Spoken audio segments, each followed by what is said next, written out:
Baik, Assalamualaikum warahmatullahi wabarakatuh. Kami dari kelompok 2 ingin mempresentasikan aplikasi yang akan kami buat pada mata kuliah implementasi manusia dan komputer. Aplikasi yang kita buat yaitu aplikasi ShoeTrack. Sebelumnya izin memperkenalkan diri, nama saya Dia Ahnaf Nova dengan NIM 225008108. Dan saya Rizal Maulana dengan NIM 22500810811. Saya Dito Aditya dengan NIM akhir 088. Baik, langsung saja mungkin Saudara Rizal.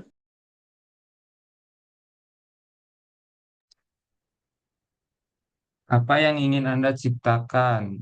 Yang kita, yang kita ciptakan yaitu SourceTrack adalah sebuah aplikasi pelacak sepatu yang menggunakan chip RFID NFC atau GPS terhubung ke aplikasi mobile. Tujuan utamanya adalah melacak lokasi sepatu secara real time, mencegah kehilangan atau pencurian sepatu mahal, memonitor kondisi sepatu.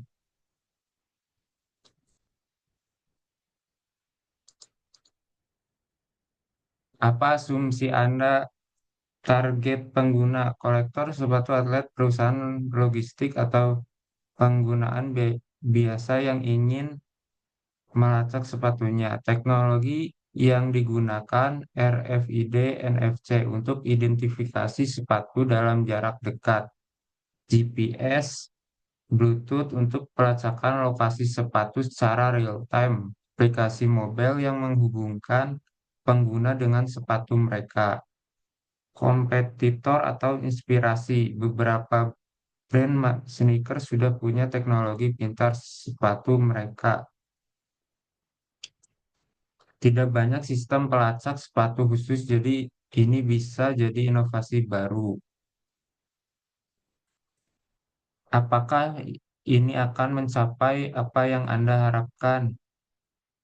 Keberhasilan diukur dari jumlah pengguna yang memakai SUSTRACK, keakuratan pelacakan, dan keda- keandalan teknologi adopsi oleh komunitas sneakers atau industri logistik. Tantangan biaya produksi chip dan sensor mungkin tinggi, butuh kerjasama dengan produsen sepatu atau pihak ketiga. Apakah Anda ada masalah dengan produk yang sudah ada? Iya, saat ini kebanyakan perangkat pelacak aktivitas seperti smartwatch atau smartband memiliki keterbatasan dalam melacak pola jalan dan postur tubuh secara akurat. Perangkat yang ada hanya fokus pada jumlah langkah kalori terbakar tanpa memperhitungkan bagaimana seseorang berjalan atau berdiri dalam waktu lama. Selain itu, banyak pelacak aktivitas yang harus dikenakan di pergelangan tangan yang mungkin kurang nyaman bagi beberapa orang. Mungkin selanjutnya akan disampaikan oleh Dito. Next slide-nya.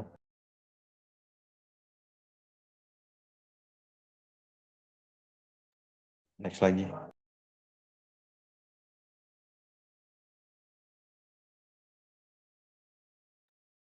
Baik, berikutnya mengapa saya berpikir ada masalah.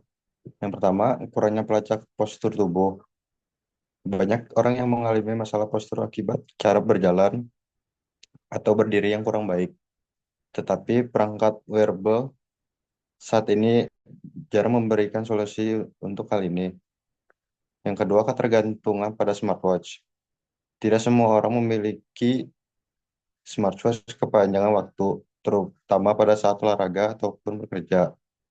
Kemudian yang ketiga, navigasi yang kurang praktis.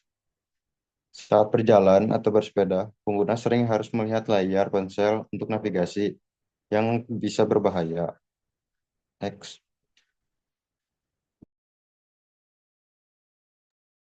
Kemudian mengapa ide SourceTrack bisa digunakan? Yang pertama, pelacakan langkah dan postur lebih akurat. Sensor di dalam sepatu dapat mendeteksi tekanan kaki dan pola berjalan lebih baik dibandingkan perangkat di pergelangan tangan. Kemudian, peringatan dini untuk postur buruk.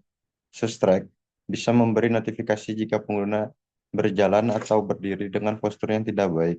Berikutnya, navigasi berbasis getaran. Alih-alih melihat layar, pengguna bisa mendapatkan petunjuk arah melalui getaran di sepatu yang lebih aman dan praktis. Yang keempat, kenyamanan lebih tinggi. Karena berada di sepatu, perangkat ini tidak menggunakan pergelangan tangan atau aktivitas sehari-hari. Next. Yang keempat, bagaimana orang akan menggunakannya dengan cara mereka itu sendiri. Saat ini, banyak orang menggunakan smartwatch atau smartphone untuk melacak aktivitas fisik, tetapi perangkat ini memiliki keterbatasan dalam menganalisis pola jalan dan postur tubuh. Dengan short track, pengguna tidak perlu melihat jam tangan atau ponsel saat berolahraga atau berjalan. Mereka cukup memakai sepatu seperti biasa, dan aplikasi akan bekerja di latar belakang untuk mengumpulkan data dan memberikan rekomendasi secara otomatis. Next. Berikutnya, bagaimana aplikasi ini akan mendukung aktivitas pengguna. Yang pertama, meningkatkan kesehatan postur tubuh.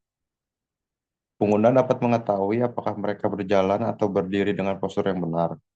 Yang kedua, membantu atlet dan perjalanan kaki dalam memberikan wawasan tentang efisiensi langkah dan pola lari mereka. Yang ketiga, mempermudah navigasi. Getaran di sepatu bisa menggantikan kebutuhan melihat peta di layar ponsel. Yang keempat, mengurangi risiko kelelahan kaki, memberikan peringatan saat pengguna perlu beristirahat. Selanjutnya dilanjutkan oleh Ahmad. Baik, selanjutnya, apakah aplikasi ini benar-benar akan membantu mereka? Ya, ShoeTrack dapat membantu pengguna dengan cara yang tidak bisa dilakukan oleh smartwatch atau smartband, dengan memberikan wawasan tentang pola jalan, postur tubuh, dan navigasi yang lebih intuitif. Aplikasi ini dapat meningkatkan kesehatan, keamanan, dan kenyamanan pengguna dalam aktivitas sehari-hari. Next. Selanjutnya ada model konseptual ShoeTrack. Yang pertama, ada interaksi notifikasi dan peringatan. Jika pengguna memiliki postur yang buruk atau berjalan dengan pola yang tidak optimal, aplikasi akan mengirimkan notifikasi ke smartphone, peringatan berbasis getaran langsung di sepatu untuk memberikan umpan balik tanpa perlu melihat layar ponsel. Yang kedua, interaksi melalui aplikasi mobile. Pengguna dapat membuka aplikasi untuk melihat data aktivitas, riwayat langkah, analisis postur, serta mendapatkan rekomendasi kesehatan.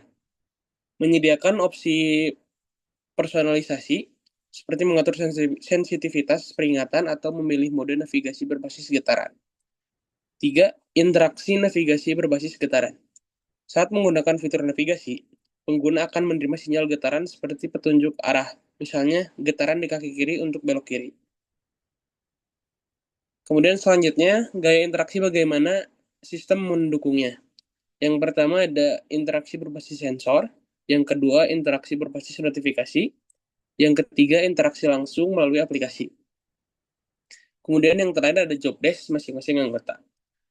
Yang pertama yaitu Ahnaf, yaitu saya sendiri.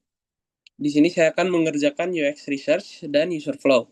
Kemudian mendesain alur interaksi pengguna, kemudian menentukan alur interaksi pengguna.